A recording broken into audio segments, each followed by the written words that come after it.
So roller coasters are one of the safest forms of transportation in the world.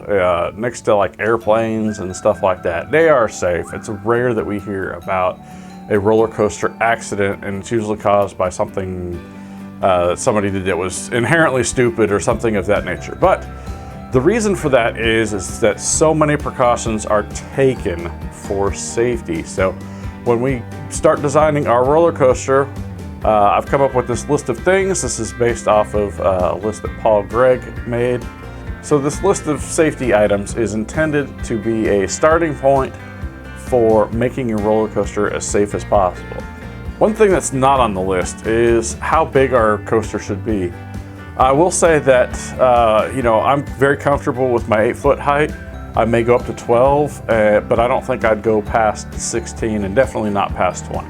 So if you're doing something that's higher than, 12 to 16 feet, you better have a very specific plan of what you're gonna do, how you're gonna test it, how you intend for people to get up and down that hill, because you are gonna need to periodically check the screws for, if they've come out, and then do service and painting, repair, that kind of stuff. So 20 foot high, that's quite a fall. You can really do some damage to yourself.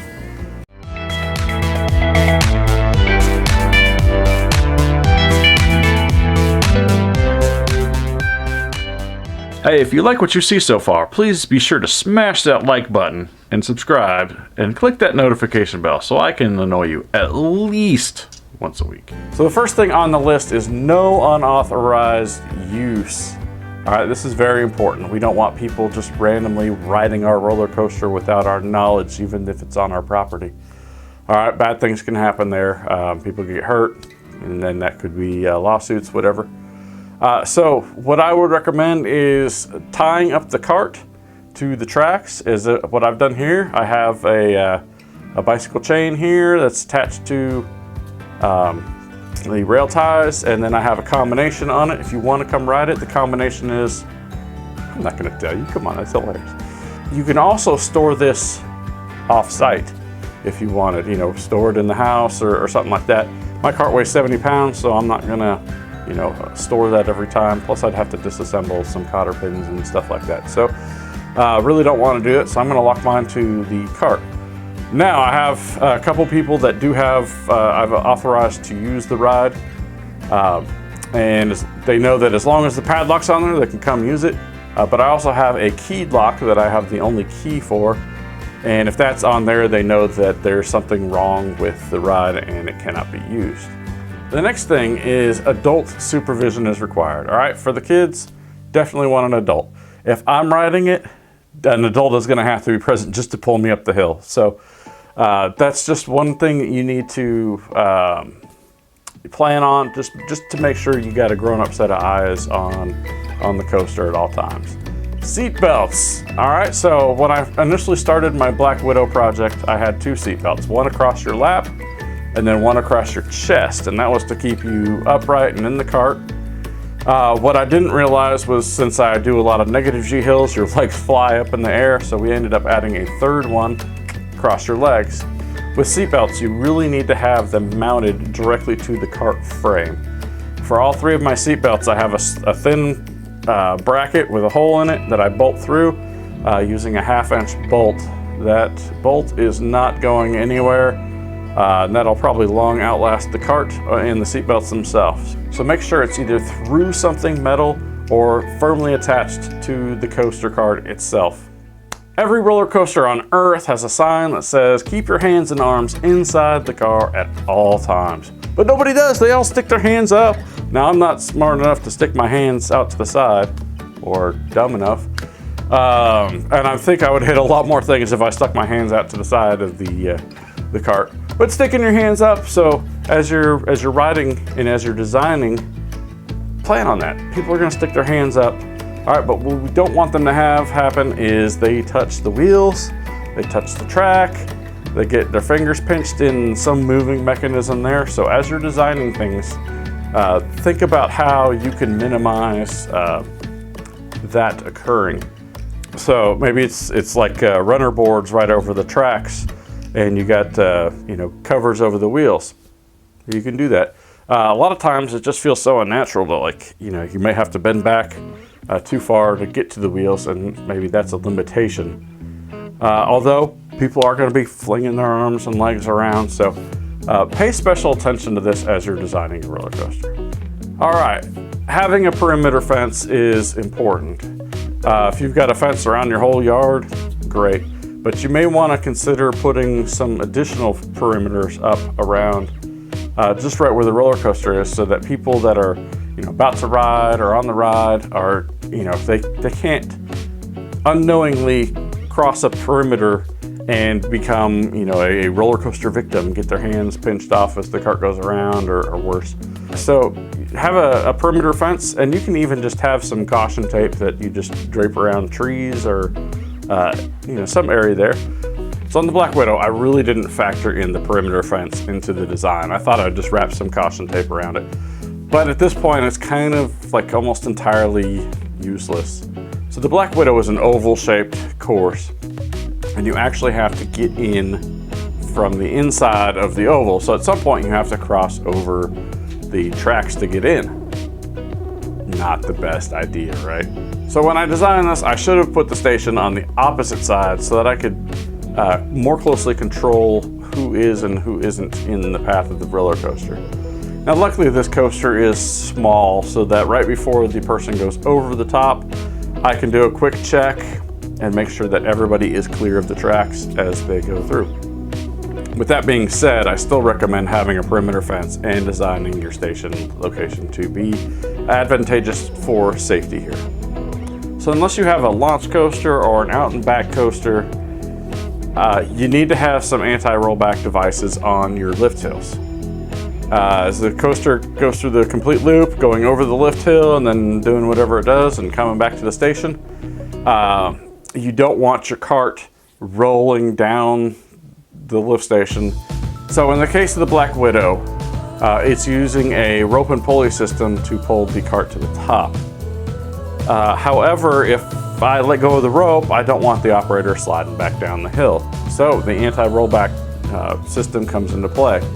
There's a video later in this course into the lift hill section that shows you how these were made and how they operate and how we tested them. All right, now, good transition here to testing. Testing is vital for this, all right? So for whatever weight limit we want to have on this, we want to test it at 1.5 times that weight. And the reason for that is it's just a good indication if something is going to happen.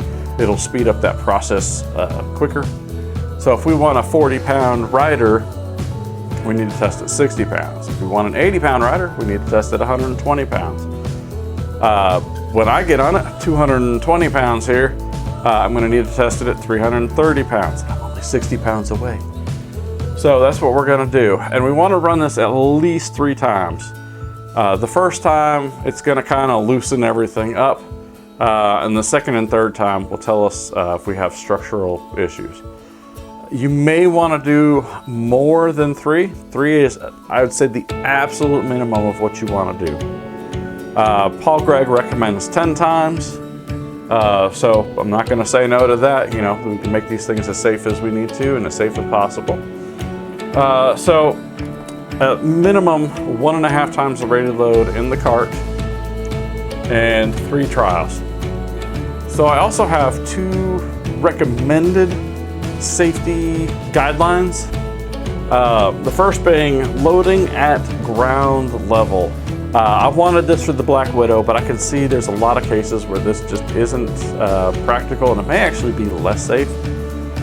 For the Black Widow, I didn't want people getting on an 8-foot hill. No big deal. I can see where if I had actually, you know, built up a station at the top and had good ladders, good platform, railings all the way around, that this would actually be a lot easier on me and everybody else as far as getting the cart up the hill and getting riders on and off safely. I just don't like being up there, and you have to have, you know, at least an adult and then the rider, making sure that everything is good. For an out and back coaster, you know, you're going to want to get on, you know, and then go down the hill and whatever else you're going to do. and then be able to return the cart up easier than to try to have to get in at the bottom and then hoist yourself up somehow to the top and then figure out a release mechanism and just stuff like that. So I can see where loading at the ground level may not be the best thing for your coaster, but consider it at least. And then the last is a non-motorized lift hill.